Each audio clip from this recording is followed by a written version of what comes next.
일본도 별 선택지가 없습니다. 현재로서. 거의 제국주의인데요, 그러면? 그럼 선한 마음이 없는 사람은 어떻게 하겠습니까? 라는 거죠. 그래서 도망을 아무도 못 가더라고요. 회장님께서 지켜보고 계시니까.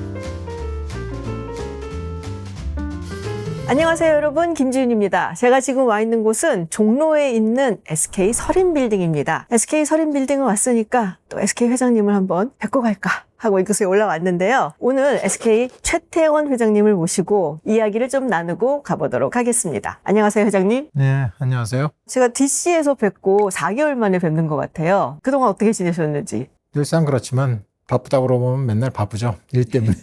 최근엔 저는 대한상공회의소 일도 같이 하기 때문에 2배로 바쁘고 있습니다. 사실 이제 그때 TPD에서 되게 제가 인상적이었던 거는 그때도 한번 말씀을 드렸지만 자리에 계속 앉아 계셨단 말이에요. 회의 내내. 아니, 왜냐면은 좀 높으신 분들은 잠깐 듣다가 나가시거든요. 그것도 어찌 보면은 제가 주최하는 세미나가 되는데 자리를 비우고 사라져 버리면은 다른 사람도 김이 빠지겠죠. 네, 저도 어찌 보면 그 얘기들을 다 듣고 소화하는 게 중요하기 때문에 가급적이면 제가 세미나를 참석하면 저는. 그래서 도망을 아무도 못 가더라고요. 회장님께서 지켜보고 계시니까. 그 TPD에서 회장님께서 발표도 하셨어요. 기업이 AI에 투자하기 위해서는 어쨌든 간에 이게 수익이 난다는 그 지점까지 가는 것이 중요하다는 말씀도 하셨고요. AI 데이터 센터 이야기를 굉장히 많이 하셨단 말이에요. 그래서 SK 쪽의 어떤 계획도 발표를 하시고, 저희가 보면은 인류 역사를 보면은 이제 패권국 중에서 기술 패권을 가지지 않은 나라들이 없었거든요. 그러면은 다음 세대에서 패권을 가져다 줄 기술이 뭐냐 하면은 그거는 모든 사람들이 AI라고 이야기를 하잖아요. 그런 만큼 이제 정부에서 조금 더 전략 사업처럼 주도적으로 보조를 해준다든지 아니면 지원을 해주는 그런 게 필요하다. 그런 게 있을까요?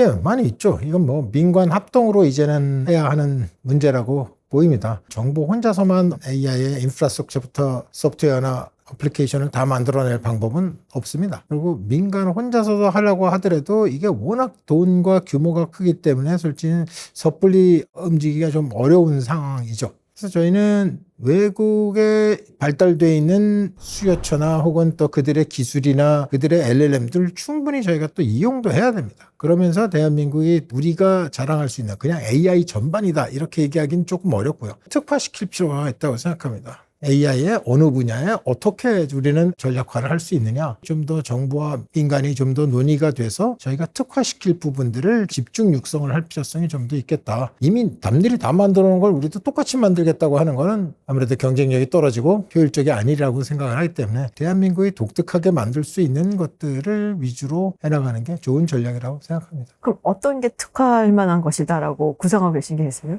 분야를 어떤 걸 제가 특정하면 다른 분야는 왜 아니냐라는 이런 아규먼트에 제가 부딪힐 수도 있는데요. 일단은 제조 AI 같은 건 저희한테 없을 수가 없는 상황이 됩니다. 이걸 놓치게 되면은 저희 제조업의 이니셔티브가 다 사라지게 되는 거면 저희 제조업의 경쟁력이 다 없어지는 얘기가 되는 거니까 제조업에 관련된 AI를 특화시킬 필요성은 무조건 있다고 생각합니다. 그 이외에 특화 우리가 또 시켜야 되는 부분이라고 생각하면 지금 저희는 소프트 문화 사업들이 많습니다. AI를 같이 접목을 시킨다면 훨씬 더 튼튼한 형태의 문화 사업, 그냥 사업화가 좀 넘어서 아예 산업군을 만들 필요성도 있다라고 생각합니다. 근데 여기서 또 저희가 빼놓을 수 없는 얘기가 관세잖아요. 4월 2일 리버레이션 데이 해서 트럼프 대통령이 각 국가마다 상호 관세를 발표를 하고, 그리고 유예기간을 해서 7월 9일까지 유예기간인데요. 저희가 지금 촬영을 하고 있는 거는 이제 7월 3일이지만 영상이 올라갈 때쯤에는 완전히 또 다른 양상이 전개가 될 수도 있을 것 같은데, 사실 SK 같은 경우는 글로벌 기업이다 보니까 그런 것에 굉장히 민감할 수밖에 없을 것 같단 말이에요. 상호 관세도 상호 관세지만 품목 관세 걸릴 수밖에 없잖아요. 반도체 같은 경우에는. 품목 관세도 상황에 따라 다른데요. 미국의 대체품이나 대체를 할 수 있는 것이 존재하는 거냐 그렇지 않은 거냐에 따라서 상당히 다릅니다. 반도체 같은 데 잘못 관세를 하게 되면 미국에는 대체할 수 있는 공급처가 없기 때문에 관세를 올리면 그 자체가 전부 고객의 전가가 되고 결국은 그것이 이제 물가 상승으로 바로 이어지는 이런 문제가 됩니다. 그래서 미국도 그러한 상황을 잘 같이 반영할 수밖에 없지 않을까라는 생각은 갖고 있습니다.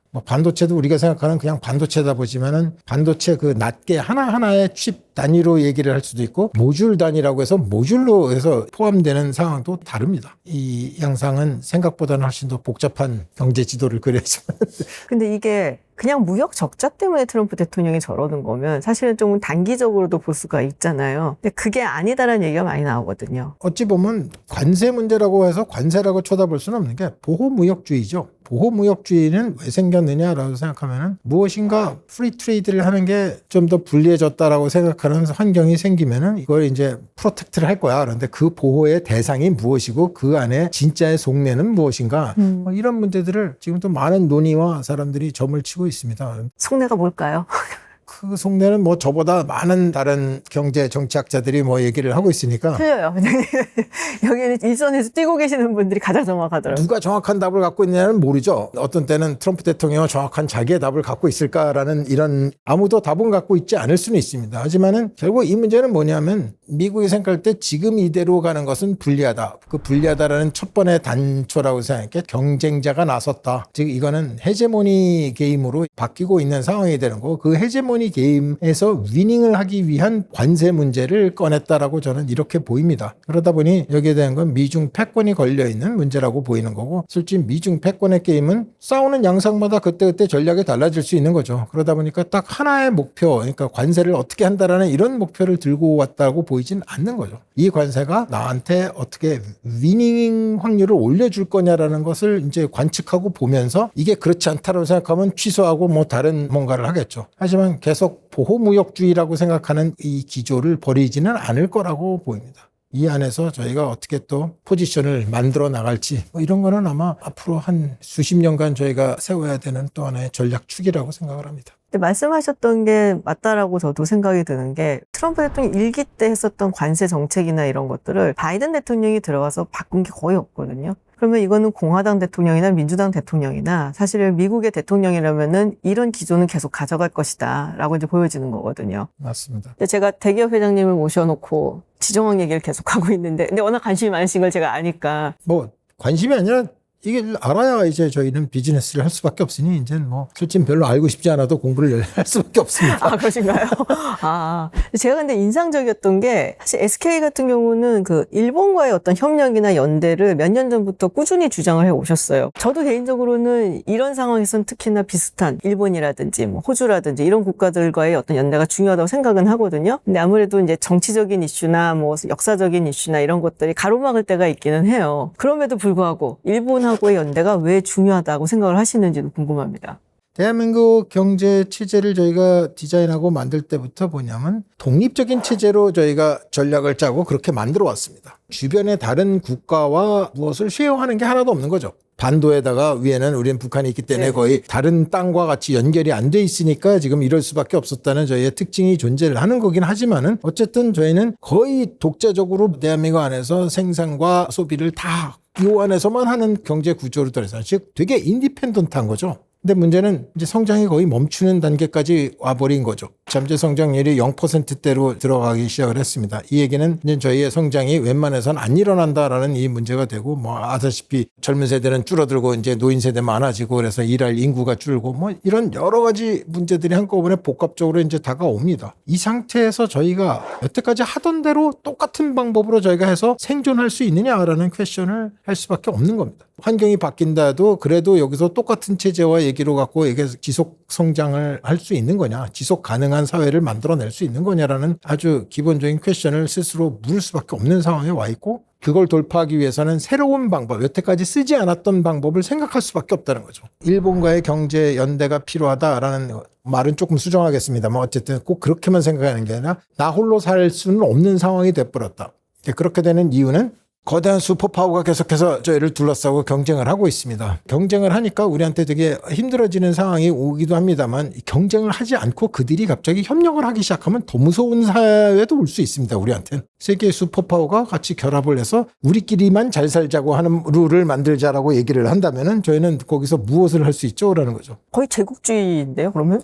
그렇게 한다라도 국제 룰이라는 건 뭐 어때야만 한다라는 어떤 상황이 존재치를 않는 거니까 저희의 불안감을 떨칠 수 있는 다른 신통한 방법이 별로 없다는 거죠. 결국 우리도 목소리를 키워야 될 필요성이 있고 우리도 덩치를 키워야 되는 상황이 우리한테는 있다. 그러다 보니 저희하고 비슷한 걱정을 하는 곳과 같이 연대를 할 필요성은 생긴 거고 연대를 할 의향을 제대로 가진 곳, 그다음에 연대를 해서 효과가 있을 수 있는 곳 현재로서는 일본이 될 수밖에 없다라는 상황입니다. 그냥 경제 협력을 일본과 하자라는 정도의 얘기가 아니라 경제 공동체를 만들자, 즉 EU처럼 되는 공동체를 만들 필요성이 있겠다라는 생각을 합니다. 이 얘기를 일본 가서도 많은 분들과 계속해서 나누는데 일본도 비슷한 생각입니다. 일본도 별 선택지가 없습니다. 현재로서는. 비슷한 생각을 많이 할 수밖에 없어지는 게 지금 트럼프 대통령이나 미국의 어떤 방향이나 이런 걸 보면은 이제 국제정치학자 중에 그렇게 얘기를 하는 사람들이 있거든요. 트럼프 대통령이 원하는 게 중국을 꺾고 러시아를 꺾고 미국 혼자 이게 아니라 강대국이 컨트롤하는 세계를 원한다라고 보는 사람들도 있기는 해요. 그렇게 중국을 막 때리는 것 같은데 또 어떨 때는 시진핑 주석에 대해서 굉장히 좋은 사람이 이렇게 얘기를 하고 하는 것이 강대국들이 다스리는 세상이 편하다라는 어떤 생각을 갖고 있기 때문이 아니냐. 그러면은 회장님 말씀대로 미국하고 중국하고 사이가 좋아지면은 아래에 있는 중견국이나 약소국들은 오히려 더 힘든 상황이 될 수도 있겠다라는 생각이 들긴 하거든요. 네, 그렇습니다.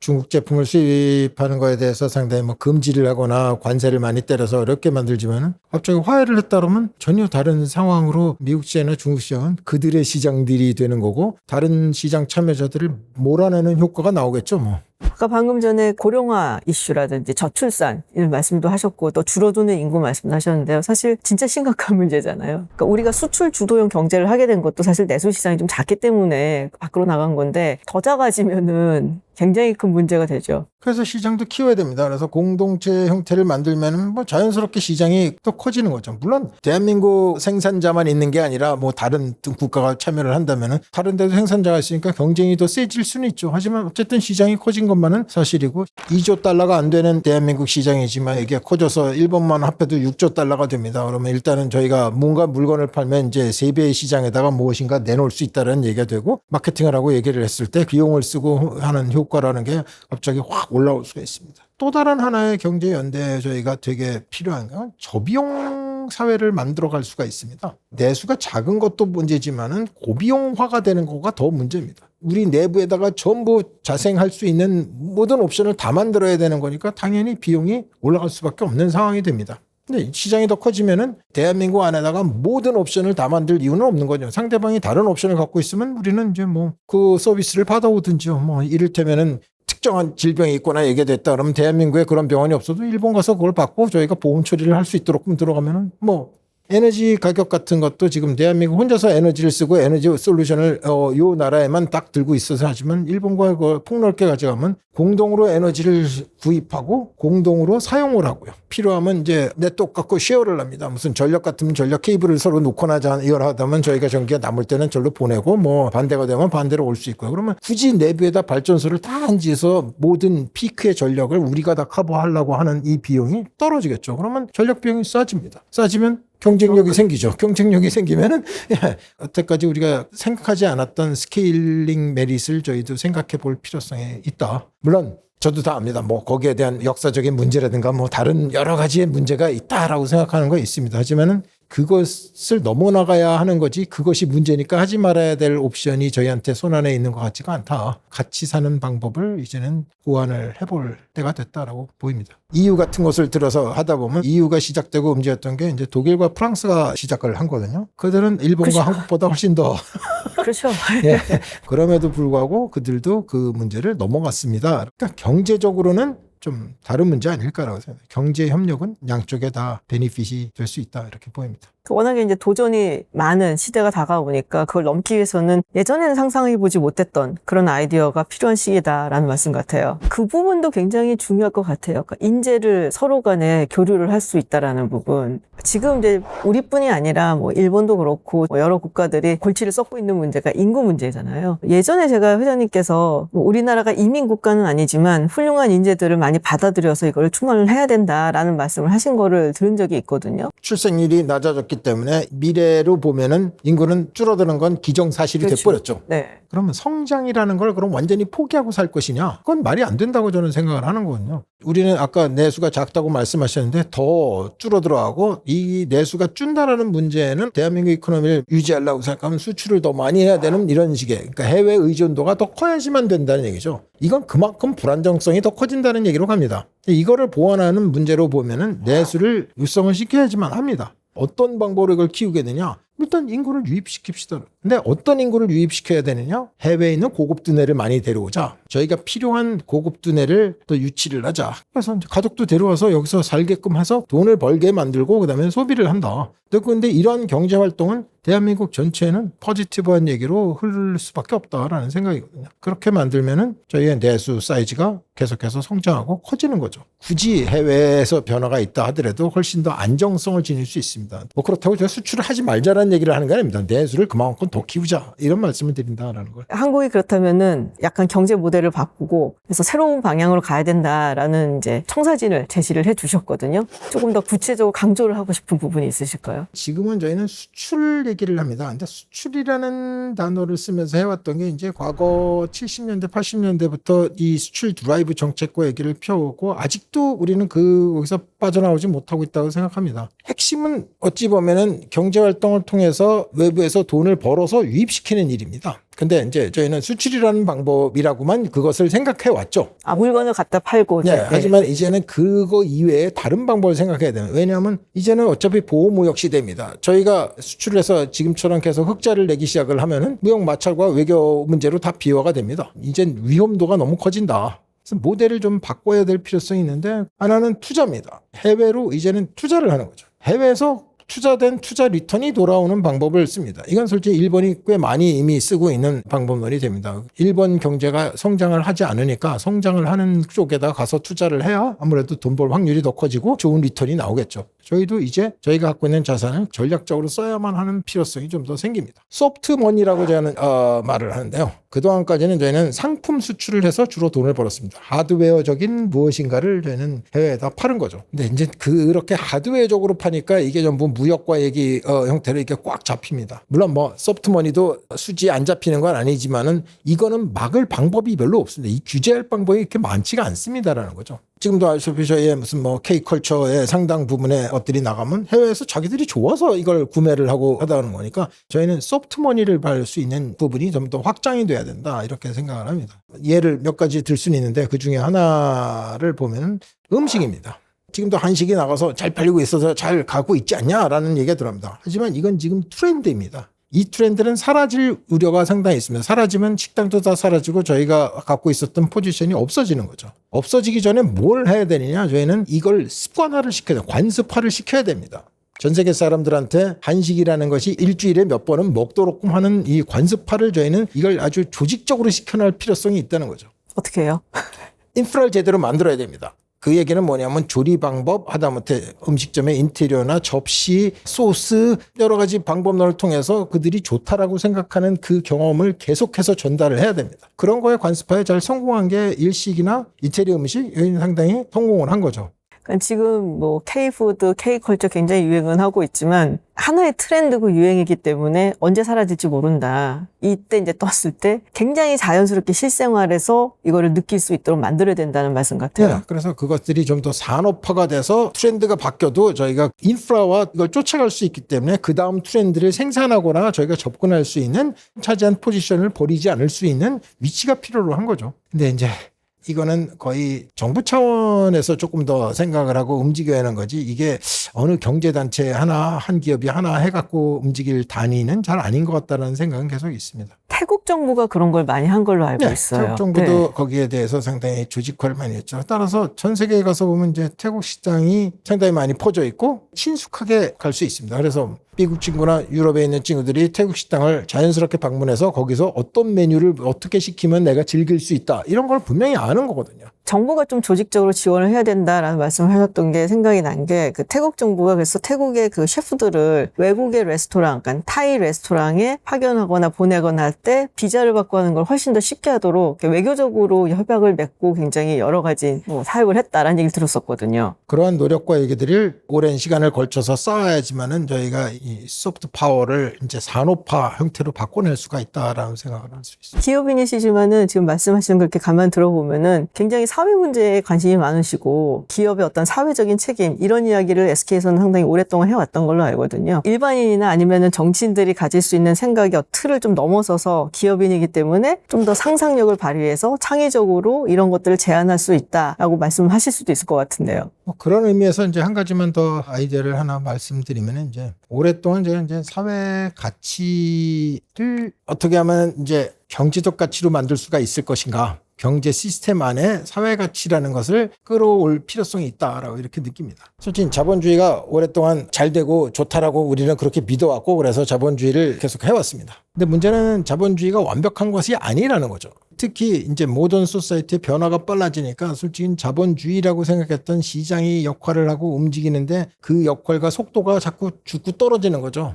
그럼 어떡할 거냐. 그렇다고 저희가 뭐 갑자기 공산주의나 사회주의를 가자 이렇게 얘기를 할 수 없으니 이 자본주의를 어떻게 만들면은 지금에 있었던 문제를 좀 더 효과적으로 풀 수 있을까라고 생각했는데 그동안에 저희의 경제 시스템이 가치라고 생각하고 인정하고 측정해서 시장에서 거래되도록 만들었던 거는 경제적 가치뿐이었습니다. 사회 가치라는 게 분명히 있는데요. 그건 알기는 아는데 이걸 측정하고 돈으로 환산시키기가 너무 어려운 거죠. 그래서 그거는 환경 문제처럼 약간 부수 효과 내지는 엑스터널리티, 이제 외부 효과라고 부를 수 있는 그런 얘기로 그렇게 만들어서 치부해 왔는데 사회 가치라고 생각하는 것을 이제는 디지털 시스템과 많은 얘기들이 되니까 이제 측정할 수 있습니다. 물론 현재 있는 경제적 가치만큼 정확하게 측정하기는 좀 어렵습니다. 이걸 다뤄본 경험이 많지 않기 때문에 이게 그렇게 정확하게 측정하기는 좀 어렵지만 이제는 측정이 가능하다라는 레인지 안에 들어와 있는 거죠. 그러니 저는 뭐라고 생각하냐면 이 사회 가치를 이제 우리 경제 시스템에 내부화를 시키자. 그럼 어떻게 내부화를 시키느냐라는 건데 자본주의 시스템에서 보면 이렇게 되어 있습니다. 기업이나 개인이 경제활동을 해서 돈을 벌면 세금을 냅니다. 그 세금을 모아서 받아서 솔직히 정부가 그 시스템을 계속 유지 발전하도록끔 계속 이 돈을 쓰게 되어 있습니다. 지금의 문제라는 건 사회 발전에 일어나는 사회 문제들이 워낙 빠르고 다양하게 일어나니까 이게 정부가 돈을 세금을 걷어서 자기 혼자만 하는 이런 시스템으로는 현대 사회가 발전이 잘 안 되고 있다는 거죠. 그러다 보니 이 문제를 해결하려고 하는 사람을 좀 더 많이 만들어야겠다. 참여자를 많이 만들고 하려면은 참여할 인센티브가 필요하다는 거죠. 기업의 사회적 책임도 말씀하셨지만 기업의 사회적 책임이라는 게 좋은 마음을 갖고 사회에다 잘 기여를 하세요. 약간 이런 거죠. 선한 마음이라는 베이스를 깔고 시작을 합니다. 그럼 선한 마음이 없는 사람은 어떡하겠습니까? 라는 거죠. 난 그래도 경제적 가치가 나한테 더 많으니까 나는 그냥 뭐 그 선한 마음은 하는 척만 하고 내가 돈 버는데 더 훨씬 더 집중할 거야. 이렇게 얘기하면 이 사람을 과연 뭐라고 하겠습니까? 할 말 없죠. 그러니 이 사람도 이런 사회 문제 해결을 하는데 참여하도록 만들어 줄 필요성이 있겠다라는 거죠. 다시 말하면 사회 가치를 많이 만든 사람한테는 인센티브, 즉 정부가 받은 세금을 이 사람한테 주는 겁니다. 어차피 이 사회 가치라고 생각한 건 정부가 만들고 해결을 했었어야만 하는 문제들을 somebody else가 했었으면 돈으로 얘기하면 너는 100만 원어치를 해결했어. 그럼 좋아. 너 20만 원 줄게. 전 뭐 이 얘기를 하고 100만 원어치 사회적 가치를 만들고 20만 원의 저기는 수입이 얻어지는 얘기를 만들어주면은 이 사람이 그거를 전문적으로 더 하기 시작을 하겠죠. 이게 전문화가 되기 시작을 하면은 이제 효율성이 올라갑니다. 빠른 속도로 더 잘 해결을 할 거야 라고 하는 그 경쟁과 얘기가 붙어서 그래서 얻어지는 이제 소셜 크레딧이 나중에는 시장에서 트레이딩도 되고 그런 걸 잘하는 사람이 인베스트도 받아서 어찌 보면 경제화의 내부화를 만드는 거에 또 하나의 축인 거죠. 경제적 가치만 만드는 사람한테 돈하고 투자하고 이걸 잘했으니까 넌 세금 내라라는 것보다 그 낸 세금 갖고 반대로 사회적 가치를 많이 만들면 내가 이 돈을 줄 테니까 네가 이 사회적 가치를 더 많이 만들어 라고 얘기를 해서 만들어도 똑같은 지금 경제적 효과가 날 수가 있습니다라는 게 제가 주장하는 바고 이걸 솔직히 10년 동안에 제가 SK가 대상을 사회적 기업을 두고 난 다음에 이들이 사회적 가치를 얼마를 만들어내는지 매년 회계적으로 측정을 하고 나오는데 저희가 대략 한 4분의 1 정도를 캐시 리워드를 줍니다. 좋은 일을 하자고 왔으니까 그다음에 자기도 이걸 해야 된다는 사명감은 있지만은 그게 먹고 살아야 되는 문제가 있고 유지를 해야 되는 거니까 경제적 효과를 무시할 수가 완전히 없는 거니까 거기서 나오는 사회적 효과는 적었던 겁니다. 근데 저희가 이걸 이렇게 메커니즘을 만드니까 이제는 이 사람들이 사회적 효과를 더 많이 만드는데 포커스를 훨씬 더 하기 시작을 하는 거죠. 많이 늘어났나요? 그래갖고. 네. 학자들이 모여서 그것들을 이제 효과 분석들을 하고 있습니다. 그래서 내년 정도까지는 아마 리포트가 이제 나올 거라고 생각합니다. 제가 생각보다 꽤 길게 인터뷰를 해갖고 회장님 시간을 많이 뺏었는데요. 그래서 마지막 질문으로 어쨌든 SK는 글로벌 대기업이고 그리고 미국과도 그렇고 중국과도 그렇고 그 외 다른 국가들과도 지금 여러 가지로 비즈니스 관계를 맺고 계신데요. 예전같이 쉬운 환경은 아니다라고도 다들 얘기를 하고 있습니다. 앞으로 SK가 어떤 방향으로 나가려고 계획을 하고 있다라는 블루프린트, 그리고 SK만큼 글로벌 대기업은 아니지만 또 해외 비즈니스를 하는 다른 기업들에게 어떤 조언을 해주실지 부탁드릴게요. 시장이 쪼개집니다. 그러니까 각 시장만큼 자기가 참여할 시장이 어딘지를 정확히 이제 타겟팅을 하셔야 됩니다. WTO 체제에서는 시장이 거의 하나였다라고 생각하는데 이제는 완전히 특성이 다른 시장으로 쪼개지다 보니 자기가 타겟할 시장을 분명히 하시는 게 좋겠고요. 그렇게 되다 보면 그 시장에 대해서는 상당히 전문 지식화가 돼야 되겠죠. 그래서 결국 그 시장에 들어가 있는 로컬 기업과 어차피 이제 경쟁을 하는 상태가 됩니다. 나름대로 뭐 현지의 회사를 세우는 것도 하나의 방법일 수도 있겠고, 지사나 다른 형태를 통해서 이걸 가는 것도 있겠고, 조인트 벤처도 필요하겠고, 하지만은 네트워크를 어떻게 어떤 방법으로 자기가 고안해서 비즈니스를 쌓겠느냐라고 생각하는 게 아마 훨씬 더 어려운 챌린지로 올 것 같습니다. 그리고 그 방법론은 되게 다양하기 때문에 뭐 어떤 거가 다른 것보다 좋다라고 말씀드릴 방법은 현재로서는 없고요. 하지만 제너럴리 보시면은 생각지 못한 여러 가지 현상이 일어나기 때문에 내가 얻을 수익이 그렇게 많지 않을 수가 있다라는 가정을 좀 더 세우셔야 됩니다. 그래서 맨 처음 비즈니스 프로포절 할 때 상당한 마진이 있는 것이 아니라고 생각하면은 좀 더 생각을 해보십시오라는 거죠. 왜냐하면 너무 작은 마진 갖고는 이렇게 터프한 환경에서 비즈니스를 하는 데는 코스트가 너무 들어가기 때문에 실제로는 자기가 설계했던 성과를 얻기는 상당히 어렵다. 조금 더 터프한 환경이기 때문에 약간 보수적으로 생각을 하는 것이 좋다, 이렇게 말씀 예. 같아요. 물론 뭐 분야가 달라서 AI 같은 쪽은 지금 붐이 일어나기 때문에 뭐라도 해갖고는 하는 게 좋다, 뭐 이렇게 말도 할 수 있습니다. 그러니까 제가 일반화를 하기엔 상당히 어려운 얘기가 되는데요. 저는 개인적으로 AI 굉장히 관심이 많기 때문에 뭐 정치적으로도 얽힐 수밖에 없고요. 그래서 SK가 또 이 AI 분야에서 얼마나 독보적으로 치고 나갈 수 있을지 앞으로 한번 기대를 해보도록 하겠습니다. 뭐 열심히 하도록 하겠습니다. 네, 오늘 이렇게 긴 시간 함께 말씀 나눠주셔서 감사합니다, 회장님. 고맙습니다. 고맙습니다. 네.